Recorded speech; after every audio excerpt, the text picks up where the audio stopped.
Bonjour à tous et bienvenue dans Orange Grenadine, le podcast où l'on parle entrepreneuriat, carrière et IT. Aujourd'hui, j'ai le plaisir d'accueillir Christophe Tran, expert en cybersécurité chez Advance. Avec lui, on parlera de son parcours, de la cryptographie et également du quantique. Bonjour Christophe, comment vas-tu? Bonjour Fabien. Un petit peu froid aujourd'hui, mais ça va et toi? On a passé la canicule, mais ouais, ça. ça va. Non, mais il faut bien qu'on se plaigne de quelque chose. C'est ça. Brièvement, pour commencer, est-ce que tu peux nous dire d'où tu viens, ce que tu fais chez Advance en termes de cryptographie et de cybersécurité, et également, qu'est-ce qui t'a amené dans la cryptographie? Ouais, alors du coup, en fait, dans mon parcours universitaire, j'ai pas mal changé d'avis. Et à la base, c'est plutôt, je suis venu de la crypto pour faire autre chose. Donc non, alors moi j'ai fait des études pour devenir prof de maths, donc j'ai fait master, agrég, etc. Et puis, comme ça me plaisait bien les maths à la fac, j'ai continué. Je continue avec une thèse. Et il se trouve que dans l'université où j'étais, il y avait un master de crypto qui était bien. Donc ça m'a plu. Et donc j'ai continué avec une thèse en crypto que j'ai fait à Rennes en 2014, du coup, 2011-2014. Et à la sortie de ma thèse, en fait, j'ai pas trouvé de poste dans l'enseignement et la recherche. D'accord. Donc j'ai bifurqué, je me suis retrouvé au Crédit Mutuel comme expert cryptographique et gestionnaire, donc ce qu'on appelle des HSM, qui sont des boîtiers qui permettent de gérer les clés. Gérer les clés pour les PKI, entre autres. Exactement, c'est ça. Je suis resté à peu près 2 ans au Crédit Mut. Et ensuite, je suis allé chez Opida, qui est un cabinet de conseil en cybersécurité, mais en particulier, Opida est un laboratoire CESTI. Donc, CESTI, c'est Centre d'évaluation de sécurité et des technologies de l'information. D'accord. Et en fait, donc, tu sais, en France, on a l'ANSSI, qui est donc l'Agence nationale de sécurité. Et l'ANSSI, ils font beaucoup de choses, mais parmi les missions de l'ANSSI, tu as la délivrance de certificats de sécurité pour certains produits, donc qui ont le label, en fait, ils sont tamponnés par l'ANSSI. Et l'ANSSI, pour délivrer ces certificats, ils font pas eux-mêmes tous les tests. En fait, ils sous-traitent ça à des laboratoires, donc au CESTI, les fameux. D'accord. Et donc voilà, donc moi j'ai évolué dans un laboratoire CESTI où je faisais les tests cryptographiques, en fait. Et c'est sur la base de ces tests et des rapports qu'on rend que l'ANSSI dit OK, c'est bon, le truc est qualifié, c'est très bien. Je suis resté du coup plus de 3 ans à peu près chez Opida. Et je suis arrivé ensuite dans ma boîte actuelle, Advance, depuis 2021. Voilà, où donc, je suis comme consultant en cybersécurité et manager au sein d'Advance. Ok, super. Et qu'est-ce qui t'a... Du coup, c'est les maths, finalement, le parcours pour arriver à la cryptographie, c'est les mathématiques? C'est ça, c'est les maths. Bon, après, c'est le hasard géographique qui fait qu'à l'INSEE de Versailles, il y a un excellent master de crypto, donc pourquoi pas. Et ensuite, la crypto vers la cybersécurité. Ok. Voilà. C'est marrant que ce soit les maths qui t'amènent à ça. Enfin, en fait, c'est une logique, finalement, c'est de l'algorithme. Ouais, ça, du coup, on le verra un petit peu plus tard dans les choses qu'on va aborder, mais à l'heure actuelle, les gens qui font de la crypto, ce sont principalement, 99,99%, ce sont des mathématiciens et des informaticiens. Okay. S'il y a quelqu'un qui vient pas de ce monde-là et qui essaie de faire un peu de crypto, tu sais comment sont les humains, le milieu académique a tendance à froncer un petit peu du nez en disant oui, il est bien gentil, qu'est-ce qu'il me veut celui-là? Ce qui n'est pas toujours très intelligent et qui amène des erreurs, mais voilà, c'est comme ça. Ok. Pour poser les bases, du coup, est-ce que tu peux nous expliquer clairement ce qu'est la cryptographie et qu'est-ce que ça nous apporte concrètement dans notre quotidien? Alors, dans notre quotidien de tous les jours, je pense que pas grand-chose, enfin, quoique, et encore. Et dans le quotidien d'un système d'information. Ouais. Alors du coup, déjà, il y a 2 mots, cryptographie et cryptologie. Donc, si on regarde un petit peu l'étymologie pour voir c'est quoi ces choses-là, cryptographie, donc le crypto, là, c'est ce qui est en grec, donc les 2 mots viennent du grec. Crypt, donc du coup, c'est ce qui est caché. Donc graphie, c'est l'écriture, tout simplement, donc écriture cachée. Et cryptologie, du coup, c'est la science, c'est la science donc du caché. Et donc par rapport à ça, la cryptologie, c'est la discipline qui permet de protéger les messages. Et qu'on parle de protection des messages, les propriétés de base auxquelles on fait référence, ça va être d'abord la confidentialité. Donc, si Fabien, tu veux envoyer un message à Christophe, tu ne veux pas que les autres personnes nécessairement connaissent le contenu du message. Donc ça, c'est la confidentialité. Ça va être de l'intégrité aussi. Donc pareil, tu envoies un message, tu n'as pas forcément envie qu'un acteur malveillant s'amuse à bidouiller le message qu'au milieu. Donc on peut prendre des exemples très concrets. tu envoies un ordre à la banque pour dire, voilà, je veux que vous fassiez un virement de 1 000 € sur le compte de ma fille, par exemple, bah, chaque mot de ce message est important. Tu veux pas que le 1 000 € se transforme en autre chose, et tu veux pas que le compte de ta fille je se veux pas que transforme en ma autre fille chose. ce soit Bah voilà, que à la place de la compte de ta fille, si je mets le compte de Christophe, forcément, ça va pas beaucoup te faire plaisir. Donc voilà, protection d'intégrité, c'est ça. Et la troisième chose également, c'est l'authentification, donc la signature. Et là, c'est pareil. Tu voudrais pas qu'un acteur malveillant forge ta signature et fasse croire que tu as envoyé un message quelconque. Typiquement, moi, Fabien Ledoux, je donne l'autorisation de faire le versement de 1 million d'euros vers je sais pas trop qui. Tu voudrais pas que J'aimerais bien pouvoir faire 1 million d'euros. Voilà. Mais en tout cas, tu veux pas que quelqu'un signe un faux message comme ça vers ta banque. Ça ferait des ordres. Donc voilà. Donc ça, ce sont les premières propriétés de base qui sont assez raisonnables. Et puis les chercheurs, ils ont tendance à s'ennuyer assez vite. Et donc, ils ont inventé plein d'autres trucs à côté. Tu vas avoir du zero knowledge, tu vas avoir d'autres trucs comme ça, mais c'est pas très important. Et les dernières choses qui étaient un petit peu à la mode en crypto, notamment tout ce qui est à base de blockchain. Voilà, ce sont d'autres choses. Mais bon, à la base, c'est ça. Et tu demandais à quoi ça sert la crypto dans la vie de tous les jours. Donc effectivement, ça se retrouve partout. Partout où tu as de l'informatique. Déjà, tu l'expliques au niveau bancaire déjà. C'est ça. Déjà, au niveau bancaire, quand vous faites un paiement par carte, ou maintenant les paiements digitalisés, tout ce qui est en ligne, etc. Déjà, quand vous payez en ligne, effectivement, vous avez l'habitude d'écrire donc, votre numéro et puis donc, le CVX, donc le code qu'il y a au dos de la carte. Donc ça, c'est de la crypto qu'il y a derrière, effectivement. Et de façon plus générale, à chaque fois que j'utilise une carte, déjà, j'introduis la carte dans un terminal de paiement. Donc, il faut quand même qu'on vérifie que le terminal de paiement, ce soit un vrai terminal de paiement. Et il faut réciproquement que le terminal de paiement, il vérifie que la carte, je ne sais pas, si vous êtes par exemple client chez le Crédit Mut, il va demander est-ce que c'est bien une carte du Crédit Mut? Est-ce que la carte, c'est bien la carte de Fabien Ledoux? Est-ce que Fabien Ledoux a bien le droit de faire des paiements? Enfin voilà, ce sont ces choses de ça. Et tout ça, c'est de la crypto qu'il y a derrière. D'accord. On a ça. Et puis dans le monde informatique, sur Internet, l'exemple le plus courant, ça va être TLS. Donc à chaque fois que j'ouvre une page web, donc on dit le fameux cadenas. Le cadenas avec HTTPS. C'est ça, le HTTPS, tout ça. Voilà, ça c'est de la crypto. À chaque fois que j'utilise un mot de passe, donc derrière les mots de passe, ou le mot de passe ou code PIN, c'est pareil. Ça va être de la crypto également. Pour tout ceux qui tout ce qui est token, etc. Ouais, voilà, tout ça, c'est de la crypto. Les badges d'accès physique, ceux qui utilisent un petit badge là pour les badges pour une porte. Ouais, c'est ça. C'est de la crypto également. Voilà, il y en a absolument partout, quoi. Puis même des choses vraiment dans la vie de toujours. Typiquement ceux qui ont une voiture avec une clé électronique, pas une clé physique. Ça c'est pareil, c'est de la crypto qu'il y a derrière. Ou voilà, enfin. D'accord, on arrive la clé dans la poche, on ouvre la voiture, c'est fini, quoi. Oui, forcément, parce que du coup, la question qu'il y a derrière, c'est comment est-ce que je sais que c'est bien la clé de Fabien Ledoux, c'est pas quelqu'un qui s'est amusé à forger une fausse clé pour ouvrir ma voiture. Il faut bien qu'il y ait une authentification, un chiffrement, des machins. Et donc, ou un pairing qui est fait entre la voiture et la clé, etc. Ok, très bien. Du coup, au cours des 20 ou 30 dernières années, comment a évolué la cryptographie? Parce que, c'est pas une science qui est née très récemment, en fait. Non, la crypto, effectivement, c'est un vieux machin, donc ça existe depuis l'Antiquité. Alors, pour le coup, je ne suis pas historien, mais il me semble qu'on a trouvé des traces de crypto en Égypte ancienne ou en Mésopotamie. Mais surtout, un truc que tout le monde connaît, c'est le chiffrement de César. Donc, tu sais, c'est je prends un nombre au hasard et j'augmente les numéros des lettres dans l'alphabet. Par exemple, le A se transforme en D, le B se transforme en E, etc. Et voilà, comme ça me permet de chiffrer les messages. Donc, c'est quelque chose d'un peu naïf, mais en tout cas qui existait depuis longtemps. Et je disais tout à l'heure que la crypto, ça sert à quoi? Ça sert à chiffrer, ça sert à faire ce genre de choses. Donc, on a vite compris que c'était quand même vachement pratique de pouvoir envoyer des messages sans que les espions puissent lire le contenu. Et donc, du coup, c'est quelque chose qui a perduré comme ça dans le temps pendant très longtemps. Mais pendant longtemps, c'était plus un truc un peu mystique, un peu magique que vraiment une science. Parce que, voilà, ça touche à l'écrit, ça touche à la parole. Donc, c'est très philosophique, c'est très mystique.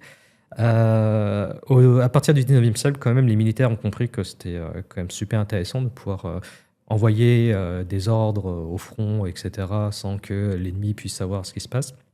Et donc, ils sont emparés du truc. Je t'ai dit tout à l'heure qu'aujourd'hui, la crypto, c'est vraiment quelque chose réservé pour les mathématiciens et les informaticiens. Et quand il y a quelqu'un de l'extérieur qui essaie de travailler dedans, on n'est pas très très content. À l'époque, au 19e siècle, et dans toute la première partie du 20e, c'était plutôt les militaires qui ont vraiment préempté cette discipline. Et c'est pareil, quand un scientifique ou un mathématicien voulait travailler sur la chose, les militaires disaient non mais vous êtes bien gentils, nous on est des hommes très sérieux, donc vous comprenez, vos idées là vous pouvez les garder pour vous, voilà, c'est très bien. Secret défense, faut pas toucher Ça, parce ça, que puis vous de toute serez façon, capable de prendre le ouais, secret. puis bon, quoi. parce que de toute façon c'est mignon vos machins avec les chiffres là, mais ça m'intéresse pas, moi je veux un truc vraiment, enfin, les militaires ils savent mieux que tout le monde, c'est comme ça. Et et puis ceux qui ont vu le film, vous vous rappelez, pendant la Seconde Guerre mondiale, il y a la machine Enigma, et puis voilà, et donc du coup c'est Turing qui est... Enfin, il y a eu d'abord des mathématiciens polonais, et puis ensuite Turing qui a fini le job. Et donc on s'est rendu compte quand même qu'il fallait peut-être considérer un peu plus les mathématiciens dans cette histoire-là. Et surtout la grosse révolution, évidemment, c'est l'informatique. C'est là où ça a tout commencé. Et en fait, à partir des années 70, toutes les briques de base de la crypto moderne en fait, ont été créées. Vraiment, toutes les fonctions cryptographiques qu'on a commencé à utiliser là, dans les années 70, ça a continué. Donc, ça va être alors, l'EDES à l'époque, donc ça n'existe plus aujourd'hui, c'est de l'AES, mais peu importe, c'est les mêmes principes. C'était dans les années 70. RSA, c'est les années 70 et on l'utilise toujours. Les fonctions de signature électronique, c'est les années 70, ça utilise toujours. Les fonctions de hachage, ce sont les années 70 et ça continue toujours. Voilà. Et donc, c'est vraiment à ce moment-là où on a le grand moment, la naissance de la crypto moderne. D'accord. Et depuis, j'ai envie de dire, on raffine un petit peu les choses, on améliore les algos, on transforme certains algos qui sont devenus périmés par d'autres algos qui sont plus à jour, etc. Mais globalement, c'est toujours un petit peu les mêmes principes. Les choses qui sont apparues quand même depuis, puisque tu poses la question des 20-30 dernières années, depuis les années 2000, on va avoir de nouvelles fonctionnalités quand même qui se créent. Je te disais, à la base, la crypto, c'est chiffrer, déchiffrer, donc vraiment protéger la confidentialité des messages. Ouais. Ça va être l'authentification, voilà, l'intégrité, ce genre de choses. Il n'y a pas forcément de nouveaux usages. Alors voilà, depuis les années 2000, il va y avoir de nouveaux usages, typiquement, donc des choses un petit peu plus complexes. Ce qu'on appelle le zero knowledge, par exemple. Le zero knowledge, c'est quoi? C'est comment est-ce que je fais pour prouver que je connais un secret sans absolument rien révéler du secret. Parce que si je révèle le moindre petit truc du secret et qu'on me repose la question 1 million de fois, au bout d'un moment, on va dire non, mais c'est bon, je le connais ton secret. C'est plus un secret. Ouais, c'est plus un secret. Mais donc, du coup, voilà, donc ça, c'est quelque chose. Alors, déjà, c'est quand même intéressant parce que à la base, il faut comprendre que ça, c'est une propriété qui est importante. Pas évident. Et une fois qu'on a compris que c'est une propriété qui est importante, maintenant, il faut comprendre comment est-ce que je fais pour la réaliser, cette propriété. Donc ça, c'est pas évident non plus. Et donc ça, c'est depuis à peu près, on va dire, la fin des années 90, début des années 2000 qu'on a ça. Pareil, à peu près à la même époque, les années 2000, tu as eu le chiffrement homomorphe. Alors, je ne vais pas expliquer ce que c'est que l'homomorphe, mais pareil, c'est quelque chose qui est vraiment assez récent, qui s'est mis là. Et puis donc, ce que j'avais donné tout à l'heure en introduction comme exemple, c'était les blockchains. Les blockchains, donc c'est pareil, c'est un changement de paradigme qui est assez complet. On me disait au début, j'ai besoin d'avoir, tu parlais de PKI tout à l'heure, une PKI, ça fonctionne comment? J'ai des autorités de confiance à qui je peux faire confiance justement, et quand j'ai un doute, je vais me tourner vers elle, je vais poser la question, voilà, il y a quelqu'un qui m'envoie un certificat, il prétend que c'est le certificat de Fabien Ledoux. Est-ce que tu peux vérifier? Est-ce que tu peux me dire que c'est bon? Et du coup, je peux l'utiliser. Il fait oui, d'accord, je suis autorité de confiance. Crois-moi sur parole, c'est bon. Voilà, ça c'était le monde de la PKI. Et donc, le monde de la blockchain, c'est dire d'accord, mais moi, je veux plus d'autorité de confiance. Je veux que tout vraiment soit très horizontal, très partagé. Et donc, et comprendre comment mettre en place un tel système, pareil, c'est pas évident non plus. C'est pas trivial, mais voilà, ce sont des choses qui sont apparues ces dernières années. Le blockchain, effectivement, avec la partie crypto, enfin crypto-monnaie, du coup, pour le coup, ça fait ampleur. Ouais, alors du coup, effectivement, donc tu as raison, la blockchain, au début, ça a été créé vraiment pour faire de la crypto-monnaie, pour les bitcoins historiquement, puis les autres choses qui sont arrivées derrière. Et puis, vers les années 2010, quelque chose comme ça, les gens se sont posés la question, d'accord, bon, c'est mignon tout ça, mais est-ce qu'on ne peut pas faire autre chose avec la blockchain? Parce que c'est quand même, comme je dis, quelque chose d'assez révolutionnaire de se dire je me passe totalement des autorités de confiance pour me dire que maintenant la confiance, ça va être vraiment distribuée et on peut travailler comme ça. Et du coup, il y a eu pas mal d'expérimentations dans le monde des assurances avec les contrats intelligents, ce genre de choses. Et puis dans le monde bancaire également, il y a eu des expérimentations. Je dois bien avouer que c'est pas allé très très loin et je suis un peu resté sur ma faim là-dessus. C'est-à-dire D'accord. que à part les crypto-monnaies, il n'y a pas tant d'usage vraiment abouti de la blockchain. De la Alors, blockchain. on a parlé beaucoup sur tout ce qui est ville intelligente, les smart cities, les trucs comme ça. Bon, oui, sur le papier, ça avait l'air d'être intéressant. C'est pas allé jusqu'au bout. Alors, je sais pas si c'est pas allé jusqu'au bout parce que ça fonctionne pas vraiment, ou si c'est pas allé jusqu'au bout parce qu'il faut laisser le temps un peu de maturer, etc. Mais bon, voilà, pour le moment, ça reste quand même très, très. Ok. Tu parles de use case, ça tombe bien. Toi, aujourd'hui, dans tes missions, quand tu vas chez différents clients, c'est quoi les gros use cases de la cryptographie pour eux? Et qu'est-ce que tu leur conseilles ou bien qu'est-ce qu'ils te demandent simplement? Ouais, donc du coup, on va dire à 99% des cas, les entreprises consomment des mécanismes crypto qui sont fournis par des providers. Ils vont utiliser de la crypto pour sécuriser leur communication. Donc, comme on disait tout à l'heure, ça va être du TLS, pardon.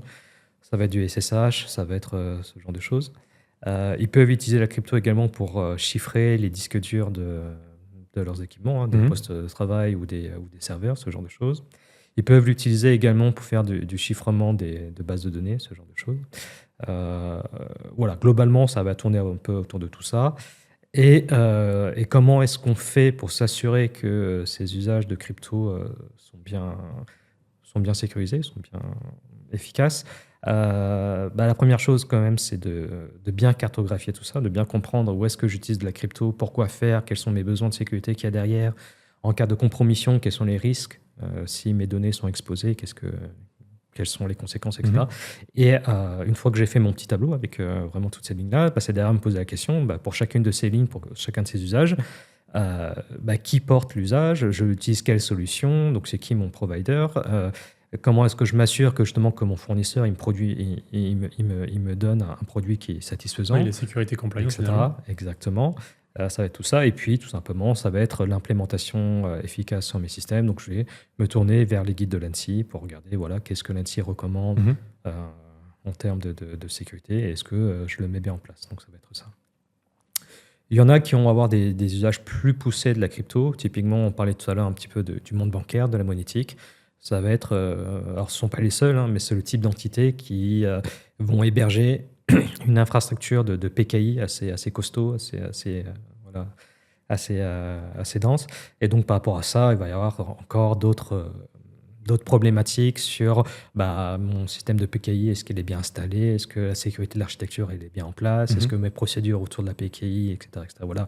On va avoir pas mal d'autres problématiques qui sont plus poussées et qui concernent vraiment très peu d'entités par rapport à tout ça. Après, ça va être l'aérospatiale, la défense, etc.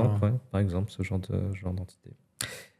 Et puis, encore plus restreint, je vais avoir les fameux providers, finalement, ceux qui proposent des solutions cryptographiques, qui, eux, développent eux-mêmes leurs propres solutions. Et donc, par rapport à ça, il va y avoir tout l'aspect sécurité du développement, ça va être vraiment sécurité des algorithmes, le bon choix des tailles de clés, etc. Voilà.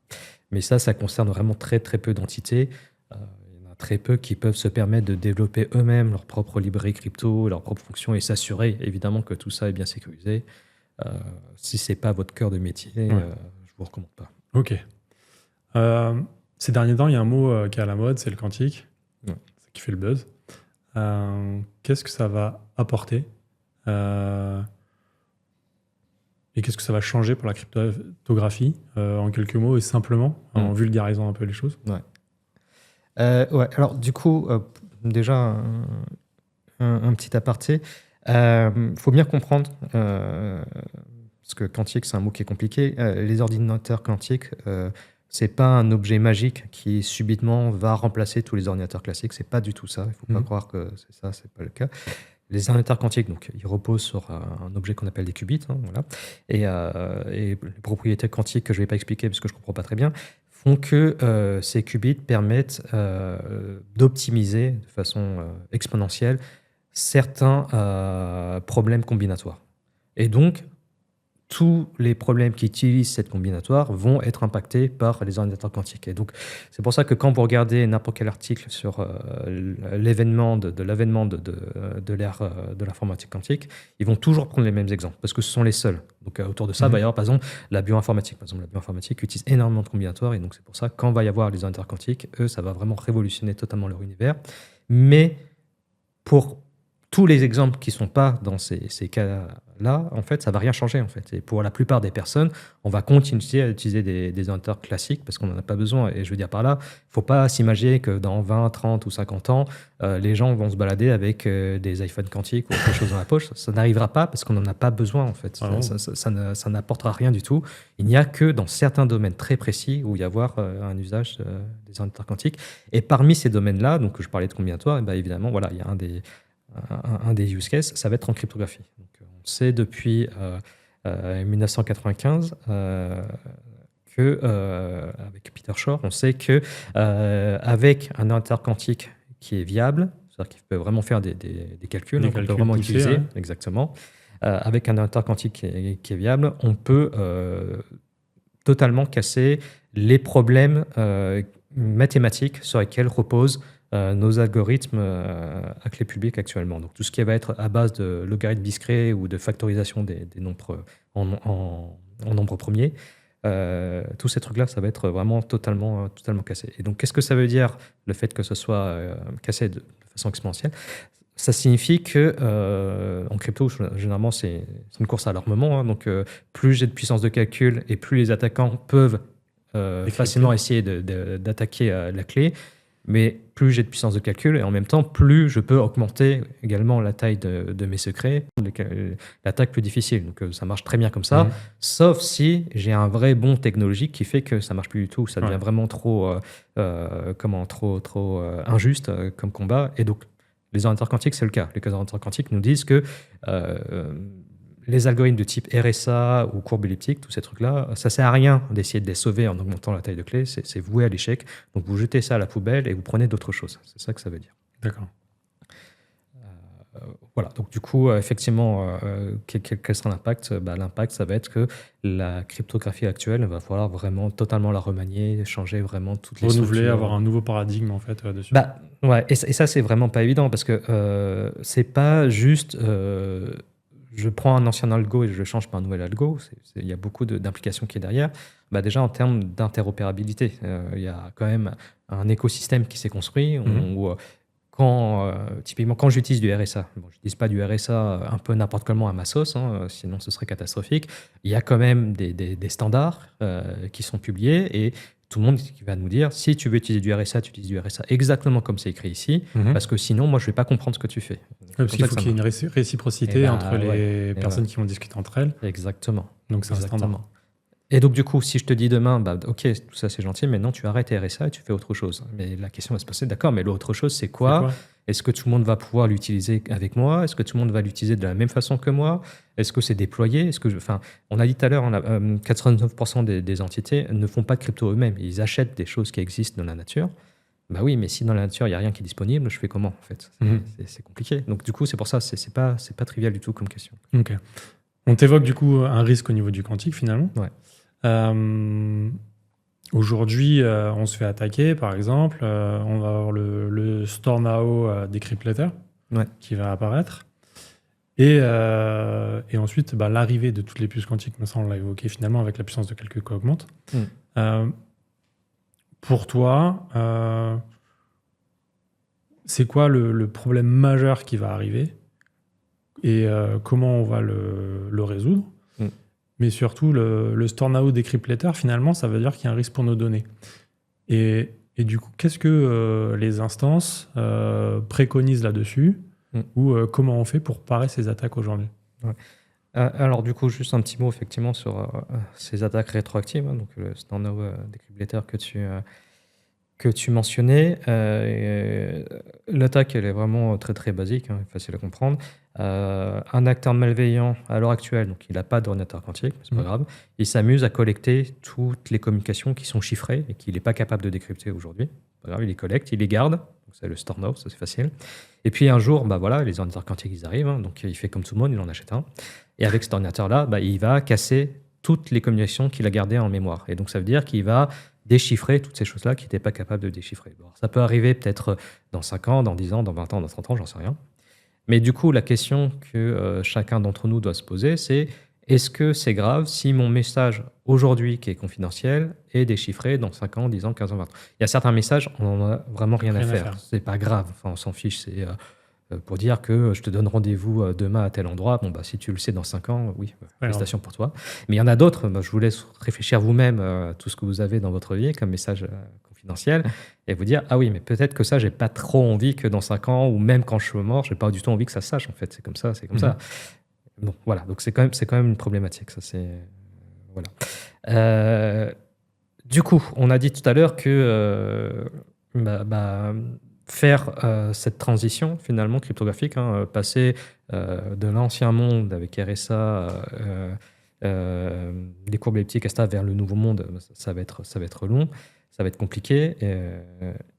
Ça fait longtemps, du coup, effectivement, qu'on se rend compte de ça. Et la NSA avait lancé un programme, un concours, en fait, pour déterminer quels vont être les algorithmes qui vont remplacer donc, ces anciens algorithmes de RSA, de machin, etc. C'était un concours qui fonctionnait par round. C'est-à-dire que, voilà, il y a une date, on dit, OK, tous les soumissionnaires, si vous voulez proposer quelque chose, il n'y a pas de souci, vous publiez, vous soumettez votre candidat à vous. On va laisser un petit peu de temps pour regarder un petit peu tout ça, et puis tous les gens vont pouvoir regarder vos soumissions, ils vont essayer de les attaquer, ils vont essayer de les casser, et puis on se donne rendez-vous dans un an, et puis on dira dans un an, voilà, ceux qui n'ont pas été cassés, on les garde, et puis ceux qui ont été cassés, c'est pas grave, on jette la poubelle, et puis ensuite on continue, on itère comme ça, jusqu'au moment où on va dire qu'on est satisfait. Donc ça a bien fonctionné, et donc là ils arrivent jusqu'au bout du process, et ils sont en train justement de standardiser un petit peu tout ça. Une fois qu'on a dit que tel algo il a gagné, ok, maintenant il faut quand même C'est la NSA qui propose ça? C'est la NSA qui a proposé ça, et c'est l'ensemble des chercheurs de la place publique, voilà, tous les universitaires qui ont participé du coup à ces process. Et donc je disais, donc l'an dernier, en 2024, ils ont déjà annoncé donc les 4 premiers algorithmes qui étaient retenus. Puis en mars, ils ont annoncé donc le dernier, mars 2025, je veux dire. Et ce qui se passe, c'est que donc, la NSA, ce sont les Américains, d'accord, et toutes les autres agences gouvernementales dans le monde ont suivi ça de près, évidemment, et toutes ont dit oui, effectivement, on reconnaît que le travail a été fait de façon efficace, intelligente, rigoureuse, tout ce que vous voulez, et donc l'ANSI dit oui, très bien, nous on n'a rien contre ces algos-là, c'est très bien. Ok. Et du coup, finalement, si c'est la NSA, derrière, il y a une liste peut-être qui propose quelque chose, ou la NSA pourrait très bien poser ces choses-là en disant, en termes de sécurité, pourquoi pas? Oui, de toute façon, ces algorithmes-là sont bien reconnus pour le coup. Comme je te disais, ce qui était intéressant, c'était que c'est l'ensemble des chercheurs, finalement, des cryptographes, qui ont travaillé sur le sujet et qui ont permis d'aboutir donc, à ce consensus, finalement. Donc au final, après... je ne lis pas dans l'avenir, mais au final, on a quand même bien l'impression que ce sont ces algos-là les plus prometteurs et les plus intéressants. Ok. Donc le NIST met en place différents algos, les donne à déchiffrer à différents cyberattaquants, on appelle ça, ou cryptologues de la place publique, et voit comment ça résiste. Ouais. Et après les met en place, les donne en standard à appliquer pour le futur. C'est ça. Ouais. Ok, ça marche. Moi, j'ai une question, en fait. C'est si je suis DSI ou RSSI, qu'est-ce que je dois mettre en place aujourd'hui pour essayer de combattre justement cette partie... combattre. Pour me protéger en termes d'attaque à travers des éléments de cryptographie et de quantique. Donc du coup, effectivement, c'est assez complexe, ça se prépare, tout ça. Donc le plan que je propose là, c'est le même plan que tout le monde propose, donc il n'y a rien de révolutionnaire là-dessus, mais je pense que c'est assez légitime.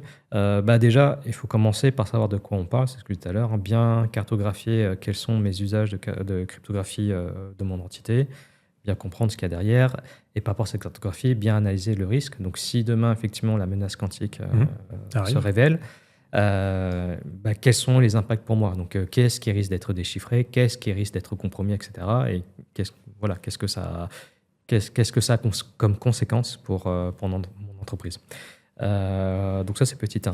Petit 2, comme je disais, dans mon inventaire, à chaque ligne, à chaque usage, je dois associer finalement le fournisseur, le provider qui m'apporte cette solution. Et là, c'est pareil, c'est me tourner vers ces fournisseurs et leur demander où est-ce que vous en êtes en fait. Est-ce que vous avez déjà commencé à réfléchir, à implémenter certaines solutions cryptographiques qui soient résistantes au quantique, etc. Quel est votre plan par rapport à ça? Donc quand je parle des fournisseurs, ça va être qui? Ça va être les fournisseurs de matériel de sécurité, du type firewall, etc., ce genre de choses, les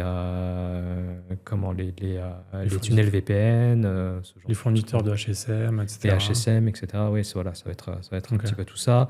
Et d'un point de vue logiciel, c'est pareil, c'est du coup ceux qui implémentent donc, les librairies cryptographiques, c'est pareil, c'est de leur demander où est-ce qu'on en est là-dessus. Est-ce que du coup, les fameuses solutions qui sont préconisées par l'IST, est-ce que vous avez commencé, maintenant qu'ils sont standardisés, est-ce que vous avez commencé à les implémenter, à les inscrire dans vos librairies? Donc, parce que finalement, ce n'est pas uniquement sur la partie message, enfin encapsulation d'un message, c'est tout l'écosystème qui doit être prêt à OPQR.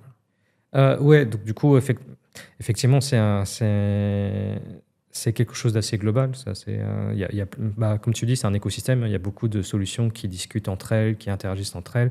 Et c'est un peu tout ça qu'il va falloir regarder. Okay. Donc voilà, il faut commencer par faire cet inventaire. Une fois qu'on a fait cet inventaire, qu'on a regardé un petit peu quelle était la situation, faut définir le plan du coup. Il faut prioriser. Il faut se dire, voilà, je vais commencer par ceci, cela, etc. Voilà, du coup, c'est vraiment de la planification informatique. Donc derrière, qu'est-ce qu'il va y avoir? Il va y avoir des questions de budget, il faut mettre un budget dessus. Et ça, une question de porteur. Parce que si personne n'est porteur... le bon honneur du sujet, parce que forcément, c'est un peu compliqué. Si personne n'est porteur, personne ne fait rien. Donc de toute façon, ça n'avance pas. Et puis derrière, une fois qu'on a décidé, il n'y a plus qu'à mettre en place le plan qu'on a décidé, réaliser un petit peu toutes ces opérations, et puis faire le maintien en condition, l'amélioration continue du process, etc. etc. Ok, très bien.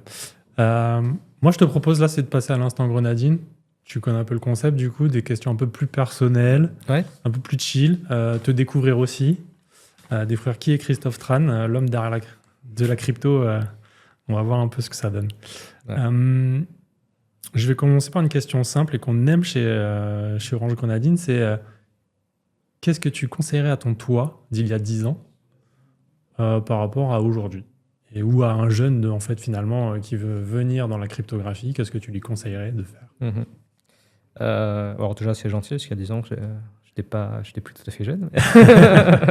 Mais mais alors du coup, un jeune qui se lance en cryptographie, bon, déjà, félicitations, c'est un beau parcours, c'est quand même prometteur. De façon générale, la cybersécurité, mais la crypto, c'est vrai également, c'est un chemin continu en fait. Tu continues tout le temps à travailler. C'est pas parce que tu sors de l'école, de l'université, de ton diplôme, de ce que tu veux, que voilà, tu sais des choses et tu vas te dire, je vais utiliser mes acquis pour avancer. Ça marche pas comme ça en fait. Quand tu es en cybersécurité, en cryptographie, etc., tu es censé maîtriser ton domaine, être un expert. Et un expert en fait, c'est quelqu'un qui reste tout le temps à la pointe, sinon tu n'es plus expert de rien. Donc du coup, en fait, tous les jours, je passe un petit peu de temps pour continuer à faire de la veille, pour continuer à lire les articles, pour comprendre ce qui se passe, quels sont les nouveaux sujets de recherche, etc., etc. Donc ça, c'est un travail qui est continu. Mais d'un autre côté, si en tant que jeune qui s'est lancé, tu as choisi la crypto, c'est que ça devait te plaire à un moment ou à un autre, j'espère. Enfin, c'est assez rare que ce soit par hasard que ça se retrouve là. Et donc, du coup, quelque part, ça doit aussi t'intéresser de continuer à faire un peu tous les jours ce que tu faisais avant que tu aimais. Quoi. Donc, d'être dans la continuité, finalement, de l'apprentissage. Toujours dans la continuité de l'apprentissage, toujours dans la continuité de la remise en question. En fait. Un voyage qui t'aurait marqué? Ouais, alors du coup, c'était il y a quelques années, je sais plus, enfin 3-4 ans maintenant, parce que quand on vieillit, on voit pas les années qui passent. J'ai fait la fin du chemin de Compostelle, en fait. D'accord. Pour le coup, c'était assez sympa. On est resté 2 semaines en Espagne pour faire du coup le dernier tronçon. Du coup, c'était une super expérience, quoi. C'était vraiment très sympa, très enrichissant. Humainement, c'était vachement chouette. Ouais, tu as croisé beaucoup de monde en plus sur le Ouais, chemin-là. ouais, En ouais, plus, du évidemment. coup, Évidemment, ouais, c'est quelque chose qui est très balisé, donc tu as tous les autres marcheurs avec toi. Les étapes, bon, après tu fais ce que tu veux, mais la plupart des gens font les mêmes étapes que tout le monde. Et donc, Ouais. du coup, le matin, les gens se lèvent un peu comme ils veulent, vous partez. Et puis, le soir, tu arrives sur la prochaine ville étape et tu recroises les mêmes gens comme ça. Voilà. Et donc, du coup, c'est ça qui est aussi assez amusant, c'est qu'on est tous dans cet état d'esprit qui est quand même assez bon enfant, finalement. On est tous ensemble et c'est chouette de rencontrer tous ces gens-là qui sont d'univers très différents, qui ont des âges très différents. On avait des adolescents avec nous, on avait des familles, Mhm. on avait des retraités. Voilà, Intergénérationnel finalement. Ouais, Et, ouais, bien sûr. Ouais. et l'échange. Et puis des gens qui parlent pas tous forcément anglais ou espagnol. Donc, Ouais. donc Ouais, de c'est vraiment rigolo. tout horizon. Avec Ouais, ouais, ouais. c'est super. Un morceau de musique qui te définirait? Je suis assez éclectique en termes de musique pour le coup, donc je ne saurais pas répondre à ta question, malheureusement. Éclectique, ça veut dire tu vas du classique au jazz en passant par l'électro et le rock. Ouais, tout ça en fait. Tout Du ça coup, effectivement, j'ai fait du piano quand j'étais gamin, Ouais. pendant assez longtemps. Et puis, comme tu dis, j'adore le jazz, j'adore le rock, etc. En fait, généralement, quand je vais écouter de la musique, je n'ai pas envie de passer 150 ans à regarder ma playlist et de me dire qu'est-ce que je choisis. Tu Donc, lances non, mais je lance FIP, tout simplement. Ouais. Comme c'est une radio qui est très, très éclectique et qui, comme c'est dans le domaine public, service public, il n'y a pas de pub. Donc, en plus, comme ça, j'appuie sur le bouton et puis je lui laisse faire ce qu'il fait et puis c'est très bien, quoi. Ok. Une expérience insolite qui a marqué ta carrière? Qui a marqué ma carrière, du coup. Alors, non, j'ai pas forcément. Si, peut-être une expérience. Je t'avais dit tout à l'heure, donc j'ai travaillé donc en laboratoire CESTI pour faire donc les validations des produits de sécurité. Et donc, dans ce cadre-là, j'ai évalué les mécanismes crypto qu'il y avait derrière. Et je ne vais pas révéler les noms des produits parce que ça se fait pas et en plus, j'ai oublié depuis le temps. Mais pour des raisons que je ne connais pas, il y avait certains éditeurs logiciels qui sont mis dans la tête, nous, on va réécrire toute la librairie crypto de A à Z, vraiment, depuis le départ. Alors ça, dans la vraie vie, il n'y a personne qui fait ça. Enfin, à part Thales, Atos, Bull, voilà, ce genre de les gros éditeurs les bien en gros, place. voilà, ceux-là, oui. Je sais que Thales, ils ont tout développé de A à Z depuis le début. Ils ont leur propre truc, custom, maison, etc. pour des buts très précis. Et ils ont raison de le faire. Mais sinon, quand vous êtes une équipe de 10, 20, 30 développeurs, mais pourquoi est-ce que vous lancez dans ce genre de truc? Et donc, on s'est lancé dedans. Et en fait, c'est quand tu fais donc, ces tests dans le cadre d'un CESTI. Donc, tu fais tes tests, tu écris ton rapport, tu l'envoies à l'ANSSI, et l'ANSSI lit le rapport et il te challenge un petit peu. Et puis ensuite, il t'invite pour une soutenance orale où justement, voilà, tu exposes un peu tous les trucs, ils te posent des questions, ils essaient de comprendre un peu mieux. Et c'est sur la base de tous ces échanges que derrière, l'ANSSI font ce rapport. Et donc, il y avait une soutenance, un tel événement, où justement, avec le responsable côté ANSSI, on se prenait la tête, on s'arrachait les cheveux, on se dit mais pourquoi est-ce qu'ils ont fait ça? Enfin, il y avait des erreurs partout qui étaient très très compréhensibles, mais c'est juste ne faites pas ces erreurs-là en fait. Utilisez des solutions qui existent déjà et qui sont robustes et qui fonctionnent très bien et n'essayez pas de réinventer la roue. Ouais, donc du coup, on a passé une après-midi à rigoler un petit peu. Voilà. Ok. Dernière question un peu perso. Si tu pouvais vivre n'importe où, sans contrainte, où ce serait? Déjà un endroit où il fait pas trop chaud, parce que j'aime pas trop ça, la chaleur. Non, alors je pense vraiment, c'était l'an dernier ou il y a 2 ans, j'ai fait une rando en Bretagne et le long de la côte. Ouais. Et c'est vraiment magnifique, c'était vraiment chouette. Donc, Je te contredirai pas. Donc ouais, ce serait certainement là-bas que D'accord. peut-être Plutôt pour ma nord, plutôt retraite. sud. Alors là, alors je connais pas toute la Bretagne, et pour le Ouais. coup, en fait, on avait marché du Mont-Saint-Michel jusqu'à Saint-Malo. Ok, donc plutôt Donc nord. c'était plutôt côté Saint-Malo, ouais, Ok. effectivement. Ouais. D'accord, d'accord. C'est- Bon, très belle région. Ouais, tu connais aussi. Tout de même. Ouais, moi, je suis plutôt au sud, mais Pas de suite aussi. Ouais. Bon, bah, une prochaine fois, j'irai. il y a des paysages magnifiques et des criques magnifiques. Merci Christophe. Ça va bien. Écoute, c'était un plaisir de te recevoir sur l'émission. J'espère que nos éditeurs auront mieux compris ce qu'est la cryptographie grâce à toi. Merci à tous de nous avoir suivis. On se retrouve prochainement pour un nouvel épisode d'Orange Grenadine avec d'autres invités plus attirants les uns que les autres. Et puis, n'oubliez pas de liker et de vous abonner. Salut!